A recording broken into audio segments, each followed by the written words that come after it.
Hello everyone, welcome back to my channel. This is day number 4 in terms of my studies, but I didn't apply for any job for about 10 days because I was on a vacation and kind of enjoying my life. But really, I got 2 interviews for the 15 companies that I applied for. There was one company sent me, yes, Robinhood, sent me the first programming challenge via code signal, and I passed it, I guess, because I solved all the questions. It was good. So they invited me for the second stage, and I scheduled it for 29th, I guess, 28th, 2 weeks later. But it's just because I need to prepare more. And the other company was, where is that? It's not in the list because it was via one of the references. It's a New York based company, so I'm in the second stage of that interview. It's gonna be this Friday, next Friday, 20th. The reason why I will, it's not actually the reason why. They're gonna ask me 2 different questions. What they told me, they don't usually tell it, but they told me that they will ask me one system design questions about URL shortening. The other questions are gonna be about what is that? And this second one is gonna be about string based operations for lead code challenges. That's why I decided to solve lead code challenges, and I wanted to start with one of the interviews that I got with and Workday for DevOps position. They asked me that question, this one. This is also a string question, so I wanted to show you guys this question and how to solve it. Since it's an easy and basic question, I thought that it could be useful, but at the same time it's gonna be practice for me. I actually want to solve it right now. Hopefully you guys want to watch it, otherwise you can just skip that part. Alright, the question is about using actually stacks. It's asking me to check if all these parentheses, curly brackets and brackets are balanced or not. To understand that, I need to check them if they're ordered, and for every parenthesis there needs to be one closing parenthesis, and for every brackets we need to have closing bracket, and the order is also important. So the way that we can solve, as you can see, 10 up to the 4, based on these constraints you can understand what is the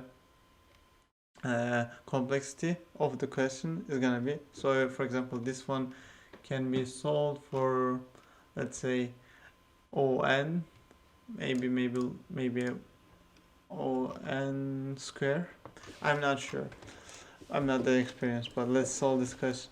So to solve this question, first I need to create a stack, because I'll use my stack to put the variables. For every parenthesis, opening parenthesis, I will push them to the stack, and for every closing parenthesis I'll pop them from my stack, so that it's gonna be balanced. At the end of my iterations, if there is nothing left in the stack, that means it's actually balanced. If there is something left, that means that it's not really balanced. And for example, for opening parentheses, if we don't get it and closing parentheses like this one, that means it's gonna be false. So I need to create my stack for characters, because we will be working on with characters, and our input is string type, so we will need to create an array of characters for this string, because as you know, for Java strings are immutable. Yeah, I don't think that to explain this question would be hard for me. Anyway, I'll try my best. For strings, we need to create a character array. For every character in the array, we need to check if it is balanced or not, and all that kind of stuff. It's gonna be new stack, and the type, we don't need to define that. So we created our stack. What is the next steps? First we need to create a loop. Like for example here we can create a temporary character of arrays, but I'll just do it in my loop for each, oh my god, character C in, oops, come on buddy, yep, sometimes turns to Turkish alphabet, Turkish keyboard, in our to char array, oops, I forgot to put s dot to char array. So this will give us a character of arrays, array of characters. What I need to check, let's say we got the first character. If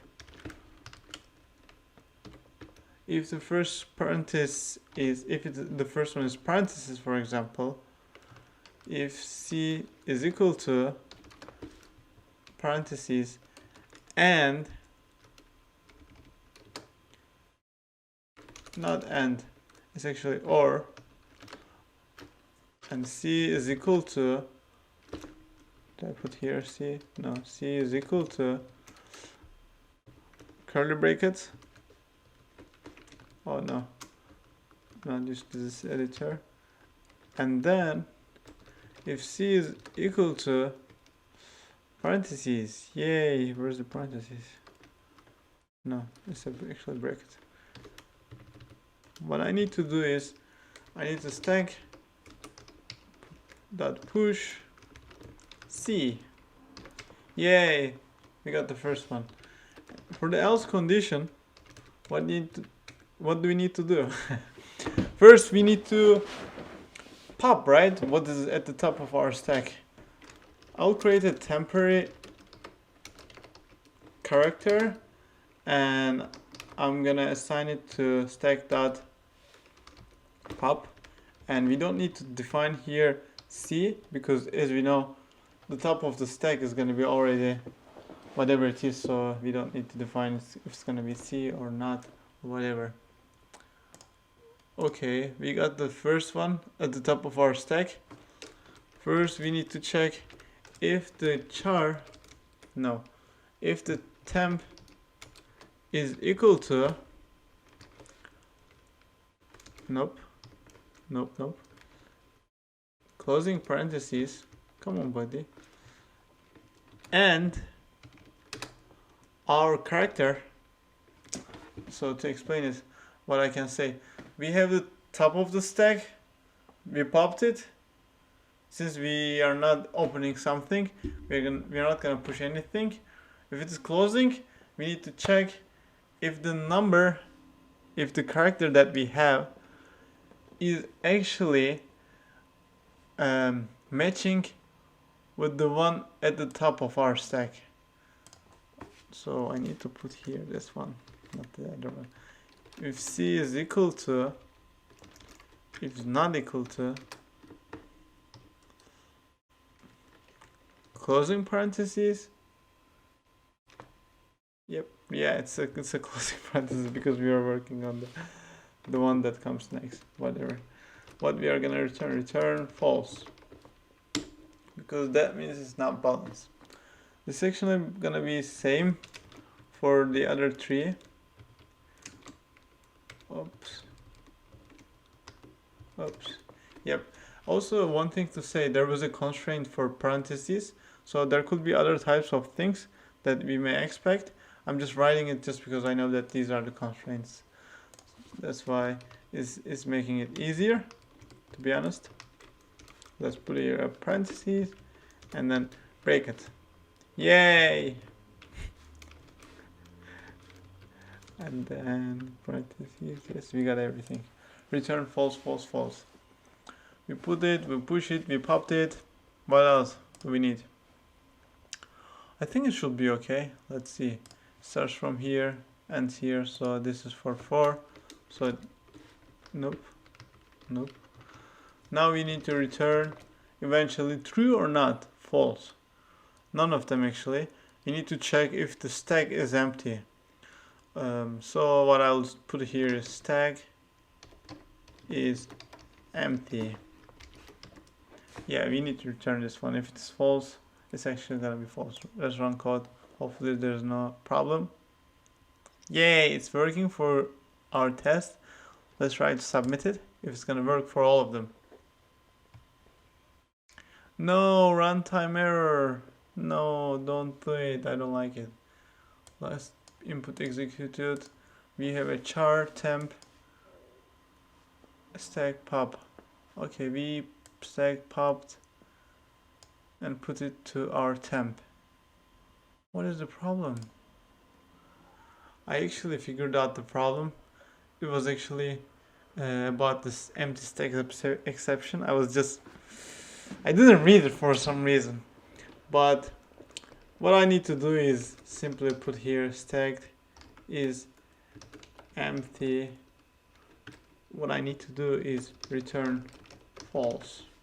Because what we know is if the stack is empty and we are in an else condition where we have a char but we don't have anything to pop, that means we don't really have a balanced stack. So in that case we need to return false, I guess. Let's run it, see if it's working. Cannot find the symptom. Stack is empty. Oh, I forgot the parentheses. Run code. Fingers crossed.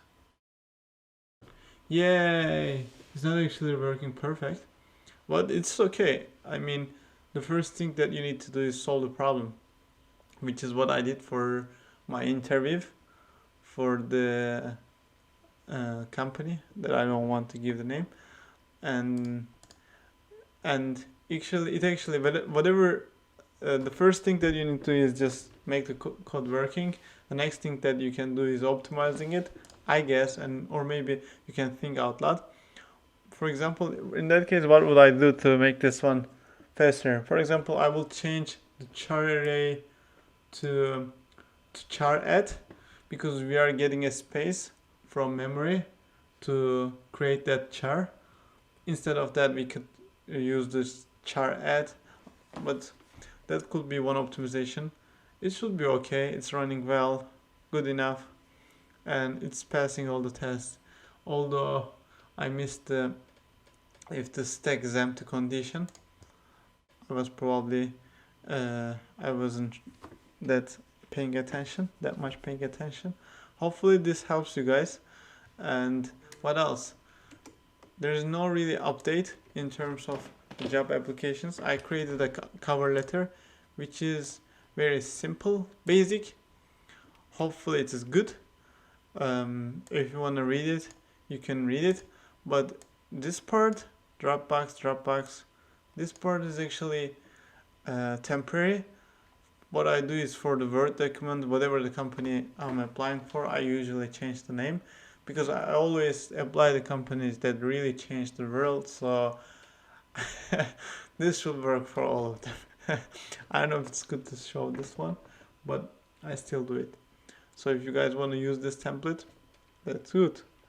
I will be happy to share it with you guys.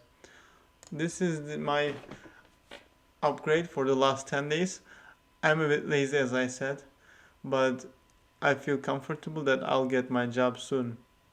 And sorry for this bug in my code, but it was good.